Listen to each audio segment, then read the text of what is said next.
So, Yeah. Lila, you've been already, you're concluding today with the orbit of Sayyidina Maryam. For those of us, I'm going to include myself, who hasn't heard your talks before, would you like to recap and then we can continue with today? It's a very visual subject, but I basically explained to her that the name of Isa alayhi salam, when you get to the Hebrew root, it literally means made. It has the same root as made. Yahya has this, the Hebrew root of Yahya is will be. Then in previous interviews, I discussed Musa, the name of Musa going right back into ancient Egypt.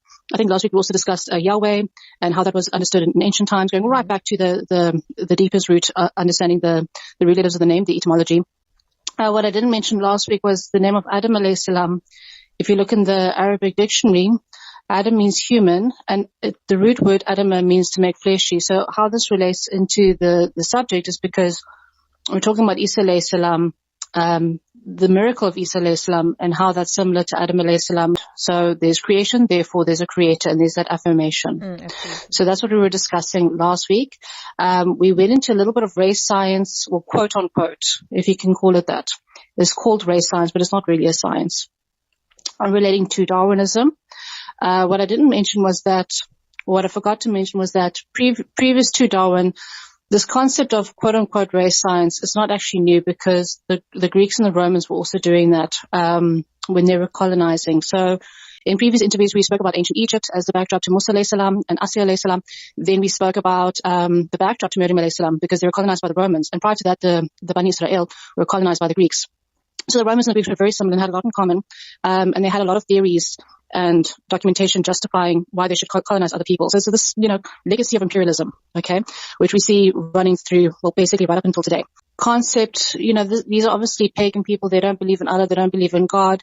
They have this attitude of entitlement that they can own other people and own other people's lands.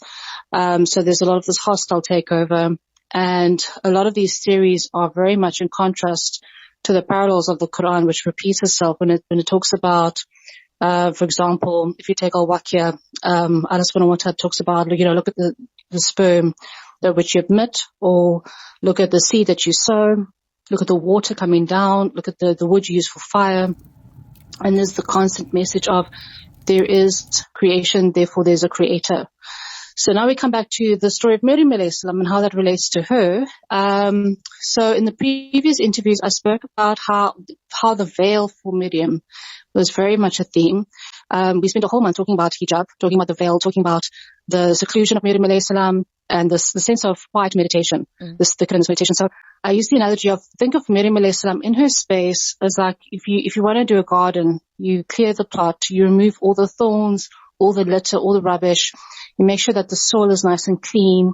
You prepare it. You put a fence around it. You guard it. And then Zakariya, whose name is relating to Zakar in Hebrew, or possibly Aramaic, but definitely in Hebrew, is relating to dhikr, or close to dhikr, and that has to do with remembrance. So he's like sowing the seed of consciousness, of speaking of Allah subhanahu wa ta'ala within the temple. So it's more of a parallel to sowing the seed and watering the garden. So this garden that's being clear and that's being safeguarded. And then from there you get the blossoming, the blooming, you get the life, because Yahya, a lot of people understand his name to mean life, which is in Arabic very similar, but will be all life. It's very similar concepts. So like Allah subhanahu wa ta'ala says, like, are you the growers? Are we in fact the growers?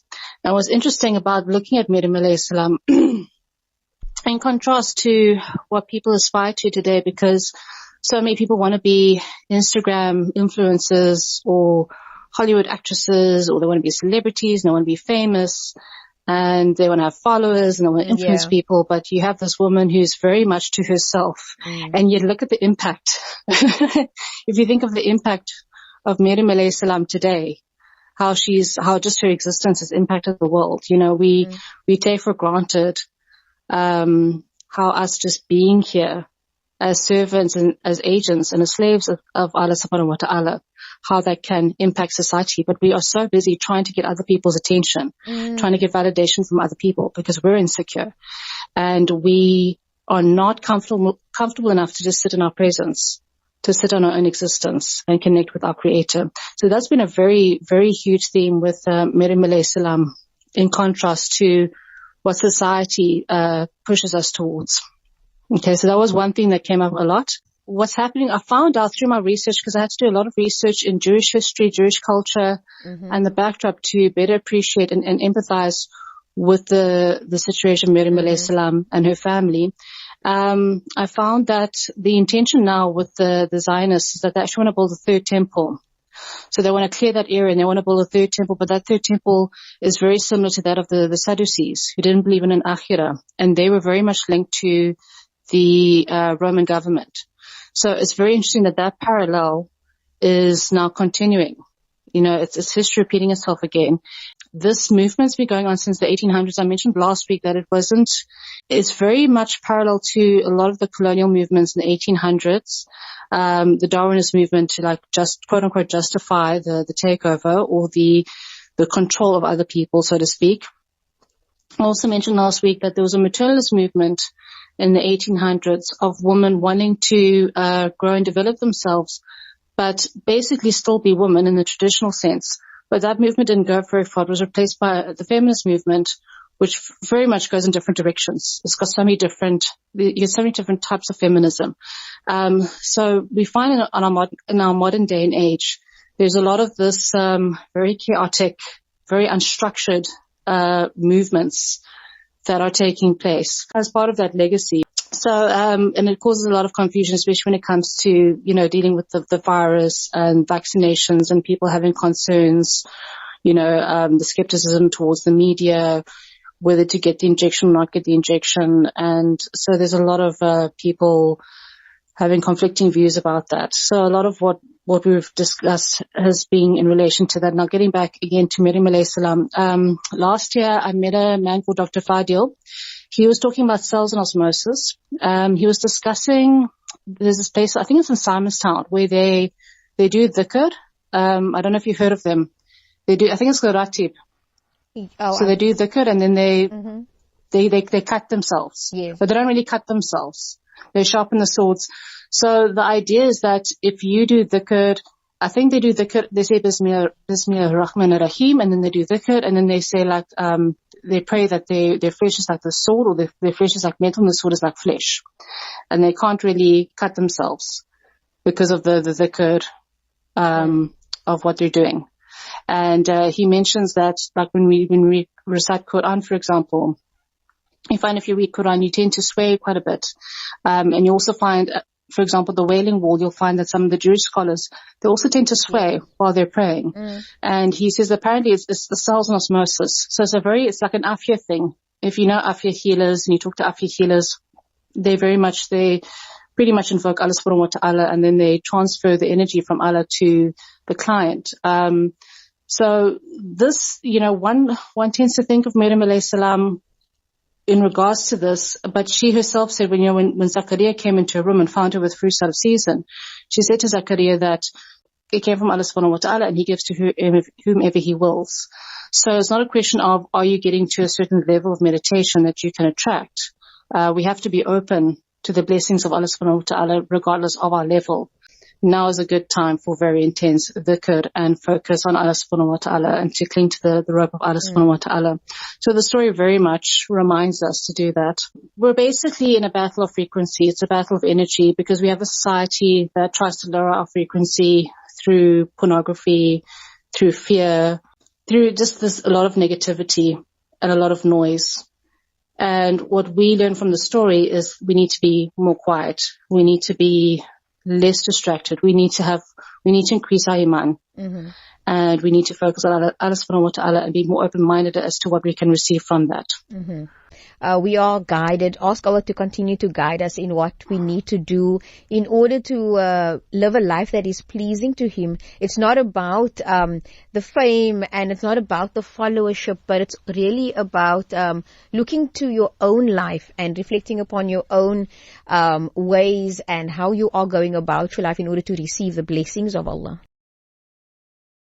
If you're famous, you can have so many followers and so many people paying attention to you, but if you had to take the energy of each of those people, like think of them as a ball of energy and put them all together, it's nothing in comparison to the whole universe, which consists of, I think, 2 billion galaxies, the largest being IC 1101, which has a black hole in the center, which has the distance between the sun and Jupiter. So we're talking about a massive universe that you can't even get your head around, there might even be several universes. Allah subhanahu wa ta'ala, the size and the greatness of Allah far beyond expands the whole of his creation. So that's your audience. That's who you want to connect to, and that's who you want to please first and foremost, inshallah. The first thing we need to note, I spoke about the birth of Musa alayhi salam I think when we first started in March. Now the mother of Musa alayhi salam, she was surrounded by soldiers, she was surrounded by people, so she had to keep her pregnancy quiet, and apparently there were a lot of spies around, so she's in a crowded area. And then she had to give birth. But now the thing is with Musa alayhi salam's mother is that she had 2 children. And assuming that there were no hospitals back then, so people did not have C-sections, so we can safely assume that she had natural birth. Now, if she had natural birth, that means that she knows how to give birth quietly, because there is a way to do that if you know how to. According to a advocate of natural birth, Dr. Michel, he's a French doctor. He says that women need to feel unseen when they're giving birth. There needs to be some sense of safety and privacy. And so he criticizes the public hospital system because it's just too public. There's just too much invasiveness. It's relevant to this story because the mother of Musa alayhi salam, she's able to give birth quietly because she's experienced, okay? Whereas Maryam alayhi salam, now I mentioned last week that she went out the east. So if you actually go and look up the second temple Jerusalem, if you go out the east gate, you go towards the Mount of Olives. So she went out that side, and then she had the screen because of course the hijab is still very much a heavy theme with Maryam alayhi salam. So she had the screen around her, and then she got the news, the information that she was going to bear a son, to which she responded, how can I bear a child when no man has touched me? And yet, interestingly enough, the angel Jibreel alayhi salam says that Allah subhanahu wa ta'ala makes that which he wills, ja'alahu. So that's interesting because Isa, the root to Isa is actually literally M-A-D-E, made. Okay, ja'ala. So Allah creates that which he wills. So that's very much a theme there. And so now we're getting to the point where she goes by herself to give birth, and she's alone. Okay. Now, what's interesting to note about Maryam alayhi salam is that she is alone giving birth. She's never given birth before, and she's a virgin. She's never been touched. So, understandably, this is going to be a very traumatic birth because she doesn't know how to do it. She has no instructions. There's no one telling her what to do. Like you'll find with public hospitals, they'll say like, okay, you must popo, you must push, but they don't tell you specifically what to do with your muscles. They don't tell you, for example, you must actually squeeze your muscles for like 20 seconds. So when you go through contractions, you must actually squeeze for a certain period of time. And you must actually count as the contraction is going. You pull and you squeeze and then you push. Okay. Because if you just push in general, unfortunately, other things, on radio, I don't want to go into too much detail. But yeah, so there's a very specific way to do it. And if you do it that way, then you can actually give birth quietly without screaming, without shouting, without panicking. So it's very understandable that she initially went into a panic. That's what's being indicated here. And there's this moment between contractions, which as a mother I would compare to a boxer who's in between fights. And there's that moment before he's about to get back into the ring where like people rub his shoulders and like, okay, you're going to go in for another round. They give him some water and then they send him back in the ring. And so she seems to have that moment between contractions, is that quiet moment where she hears that voice from underneath saying, look, here's some water, here's some dates, get ready to go again. Yes. And so she's told to push the tree, which to me, you could see some scholars interpret that as a miraculous thing, that she could just miraculously push the tree. It does remind me though of a lot of mothers who there's been so many incidences of mothers who have lifted cars off children. I know of one woman who did that. The husband was reversing out the driveway and then she actually went behind the car. She pushed the car forward and she lifted it up to protect her son from getting squashed further by the wheel. So she saved her son's life by lifting up the car. And there's been quite a few incidences of that.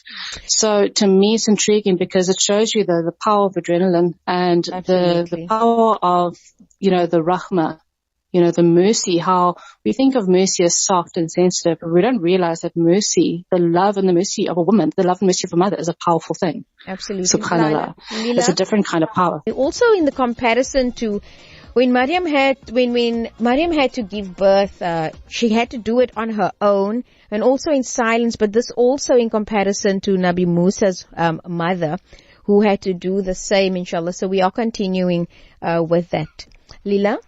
Okay, just to give a quick recap. The mother of Musa alayhi salam, she already had children, so she already had experience with birth, and therefore she could give it quietly, even though there were people around her. She could be discreet about it. Whereas if you look at Maryam alayhi salam, she went further away from the people because, which is just as well because she could not be quiet. Either way, there's a theme that women need to have some privacy and there needs to be some sort of discretion.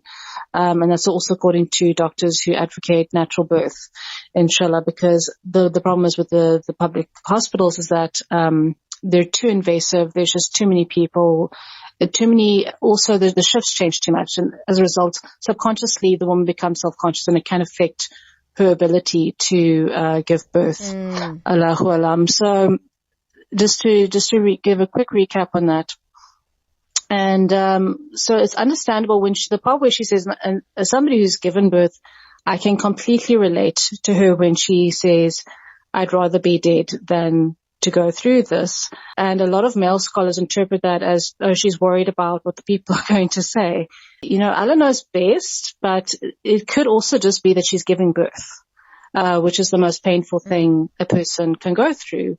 There was a meme circulating on social media that to give birth is as painful as 20 bones in your body breaking at the same time. I got fact-checked by Facebook, said it's not true and that there's no way of testing the level of pain, which technically they might have a point. However, if you show any woman that has given natural birth, or even C-section is not a walk in the park either. But if you show any woman who's given birth, that means they tend to all agree with it. They tend to assume or identify with that. It is easily the most painful experience that a person can go through. And if you're talking about a young woman who's by herself, she hasn't even been touched, let alone given birth. So understandably, she's going to panic and she's going to shout out things like, I'd rather be dead than to go through this. This is not an easy birth. This is a very difficult birth. SubhanAllah. And it makes us really appreciate what women go through. It's also an opportunity to talk more about the situation, to enlighten other women, especially new mothers, and to give them advice. And at the same time, we just touched on, before the break, we looked at the power of the woman, the adrenaline, the strength that women have. Like men have extroverted strength. They have greater heart capacity. Right. They can be physically bigger, but we have an internalized strength. We have like this introverted strength, which is, so we're not actually the weaker sex at all. We just have a different type of power and a different type of strength.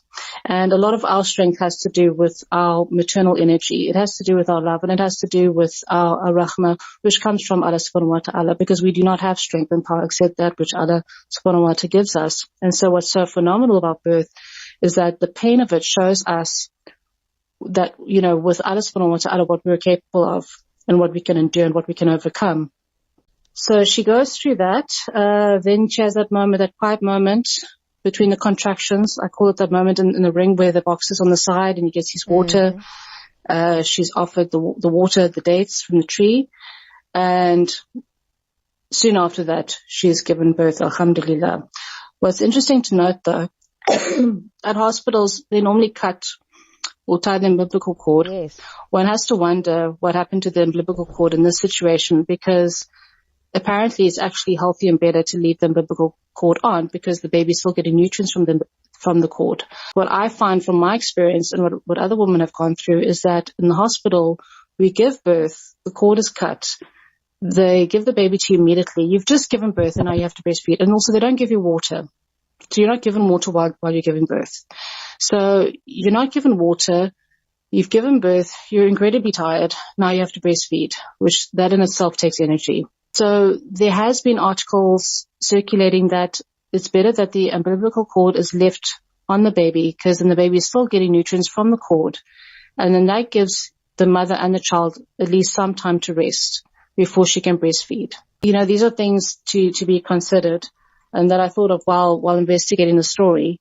Just the more natural aspect of it. Mm-hmm. And also there would have been signs as well, because you would have had the amniotic fluid on the child. So when she went back to people with the baby, there definitely would have been signs of birth, so she can't say, no one can say, okay, she found the baby somewhere. Like, that is definitely her child. She definitely did give birth. She would have she would have been possibly like sweating and quite tired. But interesting enough, if we looked at Asiya first, we concluded the climax of Asiya was very much focused on her confrontation with Fir'aun, her confronting Fir'aun and saying, look, I believe in the Lord of Musa alayhi salam. I don't believe your God. I believe in the one God. So Asiya had to take on a very vocal and confrontational role in her climax. Here we see that Maryam alayhi salam has been instructed to be quiet, and then her son is going to speak on her behalf. So this is a beautiful demonstration of taqwa leading to tawakkul. You see, it's another level of growing iman and consciousness. So we've got this level where you have to confront injustice, and then we have this deeper level after cultivating so much iman and connection to Allah Ta'ala, where you can actually have more trust and allow the situation to be rectified in your favor. And so it's really about consciousness versus ego.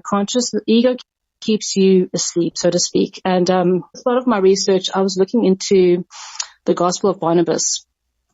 Obviously we don't agree with everything in the book, but there are some things in the book that are actually very interesting and very revealing in terms of the situation and the backdrop. But there's a part where Isa alayhi salam, suppose he's talking about death, and it's such a deep and such a poignant passage where he's talking about how death is really just us waking up from a dream, you see.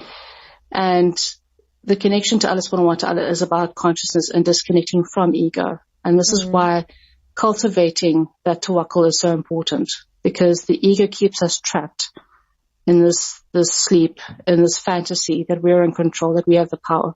Whereas when we release that and detach from that and have tawakkul, then we're actually more awake within this context. And what was interesting for me, I did speak in a couple of months ago, before we even went into the hijab and the veil of Maryam alayhi salam, I was talking about my own personal journey. The first time I picked up the Quran, I opened it up and it was the verse of her giving birth under a tree. And as a Catholic at the time, I was quite shocked. I was actually quite horrified. But alhamdulillah, that's become one of the most important stories, because the beautiful thing about that story is that a woman especially, can draw so much comfort, inspiration and guidance from that story. As you get older, you get married and you have children.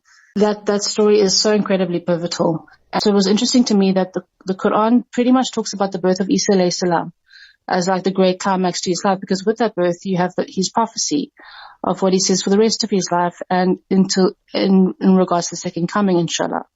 But what I want to point out very specifically, and what I've learned, especially when it comes to healing, is that what we tend to do as human beings, we tend to avoid pain. We tend to run away from pain or try to distract ourselves from it out of fear, instead of actually accepting that it is, sometimes pain is your friend. Just like when you're giving birth, the pain of the contractions actually guides the actual birth itself. So sometimes in life you experience pain and difficulty, but then similarly it is also a way of helping you focus and push your efforts and your energy in such a way that you get results.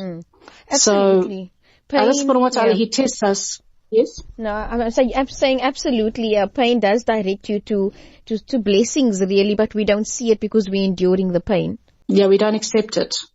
And sometimes we carry the pain on a cellular level. We carry the pain of our ancestors. We carry womb trauma. We carry a variety of pain in ourselves. And sometimes the pain repeats itself. We get memories. We get flashbacks. We get negative situations that repeat themselves in patterns.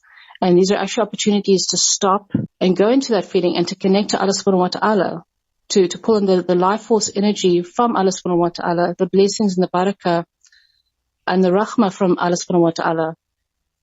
Pull that into ourselves while we feel that pain and then let it go. because you cannot heal it unless you feel it. You have to feel it first, and you have to feel it completely before you can heal from it. And then the best part about that is that once you've gone through that, you are a much bigger, better person than what you were before. So at the expense of sounding cliche, no pain, no gain. No pain, no gain, as they say. Embrace the pain. I find that, like for example, Satanists, people that deal with witchcraft and Satanism, what they do in these cults is that they actually abuse the children, but they abuse the children to make the children feel weak and vulnerable. When people are weak and vulnerable, they manipulate them. Okay, they're much more easy to brainwash and manipulate. And they get people to do things so that they can have a false sense of power and control. So, for example, you might find a female who's been abused as a child. As she gets older, this is one woman actually admitted to this. She was part of a satanic cult. She was abused as a child. And then when she was older, she was playing with like tarot cards and things like that, because it made her feel powerful. It gave her a sense of control. But the reason why she wanted that feeling was because that was taken away from her as a child. She was made to feel very insecure and vulnerable. So this is the important thing about healing. Healing is so important because there's a lot of fitna in not healing. You know, if you don't heal, then on a subconscious level, you're more vulnerable to being manipulated by the outside world and to be led into temptation in other areas. Another example is, and you find this in Hollywood, you find this in the music industry, women get abused at a young age, and they're then encouraged to quote unquote be empowered, you know, with highly sexualized acts, performances, branding. It's all quote unquote it's not empowerment. It's a distraction from how they feel. If you go do research into these women's histories and their backgrounds, you find a lot of these women have been abused, and they're actually very psychologically damaged and feeling vulnerable. And then what happens is that they get encouraged to be quote unquote empowered by showing off their ball gown dresses on the red carpet and, you know, standing all poised and getting lots of followers and attention. That's not really empowerment. That's a distraction from how you feel. You understand? It's just another addiction. So true power comes from embracing, feeling, and connecting to your pain until you're ready to let it go. Interesting. Shukran so much, Lila, for sharing your research and your findings with us. Pain is certainly something that we do want to forget or we wish to move away from. However, it's something that we need to embrace and endure, because yes, indeed, it does guide us to better. Also, it develops us, and of course, it grows you as an individual. And if you think about the pain that each person has gone through in history, that is something that we can learn from as well. All the great prophets, all the great people in history have gone through difficulty, have gone through pain. We seem to take it personally. We seem to have, like, if we go through pain and difficulty, it somehow affects our self-esteem. We seem to think that we're less than because we're going through hardship. But it's simply not true. It's just a test. And I'm remembering verses of the Quran about sabr, about, you know, do you think you're going to attain paradise without being tested? And indeed, we will surely test you. So this is one of those tests, and that requires sabr. But sabr isn't just about putting up with. It's about being endurant and having that ability to be very focused and intense with that endurance. It's another way of looking at it and appreciating it. Okay, I've covered everything that I needed to cover, but what I can do is tell you what we're planning on doing next. Inshallah, for the rest of the month, we're going to bridge. So we've wrapped up Maryam alayhi salam, Sayyidina Maryam alayhi salam with the orbit of Maryam. Now we're going to go to Khadija alayhi salam, the direction of Khadija. We're going to talk more about business, marriage, community, charity, all of those subjects, alhamdulillah, inshallah. But we're going to bridge first. So we're going to talk about Hajar and Sarah. Interesting. We're going to talk about those two ladies, the two wives of Ibrahim alayhi salam. And so we're going to bridge between those two. So we're going to talk about, I think we're going to talk about Hajar first, Surah Dilaha, because yes, we're continuing with a single mother theme. So inshallah, we'll have an opportunity to talk about that, as well as the Zamzam well and the backdrop to that. And then inshallah we'll talk about Sarah radiallahu, and then we'll talk about possibly the Babylonian backdrop and background regarding the situation of Ibrahim alayhi salam. It does sound interesting, and this is research that I'm going to say humans, we don't really go into history, we don't really go into comparative religions and see what the different versions are out there as well. So once again, shukran for your time that you take to do this research and to bring it back to our listeners as well. Just a message that came through, Assalamu alaikum, just joined the show, very interesting, and just wanting to know who you are, which I sent that through as well. So yes, indeed, just breaking down some things that we don't know because we don't take the time to research. We're too busy in our lives and everything else that's happening around us, as you mentioned when we started off speaking. So indeed, it is a pleasure having you on air with us, and inshallah next week looking forward to learning and to sitting and to taking in on the research that you have done, because I do know that going into research, I've done it myself as well. It does take time, and then you're going to this resource and you're moving on to another one because you want to get a holistic idea of what has taken place way back when, because we weren't in that time, but alhamdulillah there is a documentation that is left for us, and we need to discern as well, which is credible. That's the tricky part is trying to basically scratch through all the copy paste bias and prejudice research. Trying to navigate through all of that is also quite a challenge. Lila, shukran so much for your time. Looking forward to chatting with you next week.